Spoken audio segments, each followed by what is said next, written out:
Hello and welcome to the latest edition of Beyond the Politics, a regular examination of the events happening right here in the Quinte region and the people who work so hard behind the scenes to make it all happen. I'm your host, Paul Martin.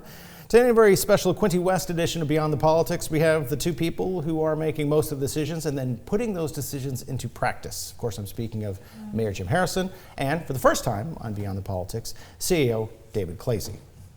David? Hello. Hello. How are you? How did your first time? Yeah. We're going to feel each other out a bit. Jim, you've been here multiple times. We'll take point with you on a lot of things. Yeah.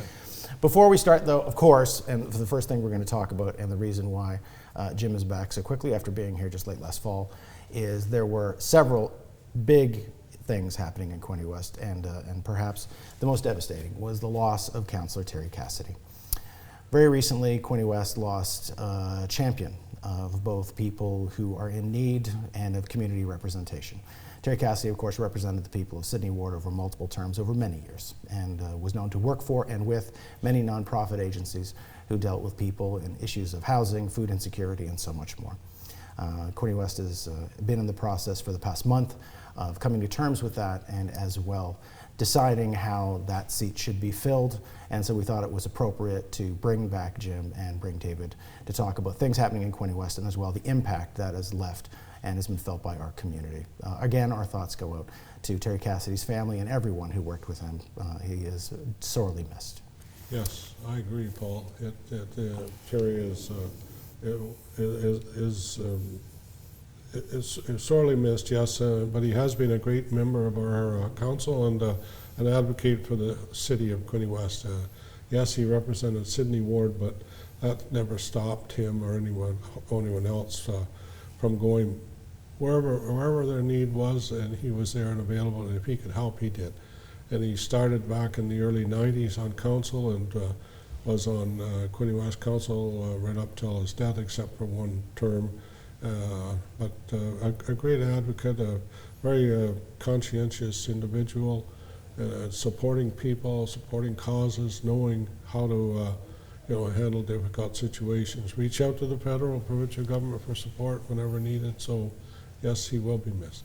Now, actually, and before I get to David on staff's reaction and the impact on staff on this, you just brought up an interesting point, which was he was there for so long, much like yourself, that he actually started working with the municipality before Quinte West even existed, so pre-amalgamation.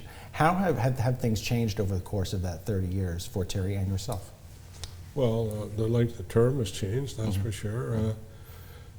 And yes, there are numerous changes. From the last election to this election, I'll just tell you the two things that really changed is the homelessness and the mental health and addiction, the top priorities in our city and in this area. Yes, and thank God for our police and our fire and our first paramedics. They do a heck of a job. But homelessness and food security. We've got many people who volunteer on a regular basis to help people, and it's so appreciated by the individuals. And when you come and you see them getting a good hot meal, they are so pleased and so happy and so thankful. So. Now, these were issues that were close to Terry's heart. David, on behalf of the staff, what was the impact for people working within the municipality on the front line when Terry passed? Well, I think it was certainly a big loss, obviously, and many of us, myself included, had worked with Terry for a number of years. As you say, he's been around for a long time on council, and we established some relationships with him, and it was certainly felt by staff when he passed away. It's never an easy time for sure, and yeah, he's certainly going to be missed. And as the mayor mentioned, he was a great advocate for a number of things and sat on, represented Quinte West and the Hastings County Joint Services Boards as well. And so yeah, no, it was definitely an impact for sure. Nothing slows down. The business of the city of Quinte West still has to move forward, and undertaking this new way of doing things in this new project, which is the new combined 4-year operating and capital budget process. So talk about that, because that's brand new. Yeah, no, thanks, Paul, and you're right. So, what we're trying to do is, especially with the timing of the new council coming in, trying to, I'm going to say, look into the future as well as this year. And, we're asking council to look more long-term, look at, over their 4-year term, and for some of our capital projects, even longer term. And, historically, we tend to look at 1 year at a time, and, but if you push stuff off from this year to next year, then, there's that effect. So trying to look at it more holistically, it's easier to have those conversations with council and say, okay, yeah, we can push off some of these projects because, yeah, we can't afford them this year, but they don't go away, and there's going to have an effect moving forward. And, we're asking council, they're still going to, even though we're looking at a 4-year process, every year they will still revisit, sure. What they've tentatively approved for the future. We'll still relook at that because just like this storm's a perfect example, things change and come up throughout the year, and, we can't predict everything that far ahead. But, as I say, the main reason is to, just look longer term and bigger picture. And we've got some significant capital projects coming up over the next 10 years. And yeah, we don't have to do those projects tomorrow, but we need to be starting to plan for how can we afford to do those projects when we get there. So is that one of the big reasons, Jim? Because oftentimes municipalities, including West Belleville, many others, have road plans that go 10 years. In some cases, you have to build in one large project and put money in reserves to do it. So that becomes basically a single project that's planned over a number of years. But now looking at a 10-year overall capital budget and a 4-year operating budget together, is this the time because there are so many big projects on the horizon? Yeah, I think it's showing and demonstrated to our taxpayers that we have a number of issues that we have to deal with. We have some that we would call emergency needs that we've got to do. We don't have any option, and others that we don't, that we'll put on hold. But even, realizing that, today's cost for doing business is X dollars, and I know that next year doing business is going to be X plus. And that's what we're faced with. Everything we delay is going to cost us more. The bridge on the Wooler Road is a fine example, and it's over the railroad, and we will get some support from CN and CP. But that project started out at $5 million. It's now up to $8 million. That's reality, and we've got to do it because that bridge has to have a safety standard that meets the traffic volume and so on.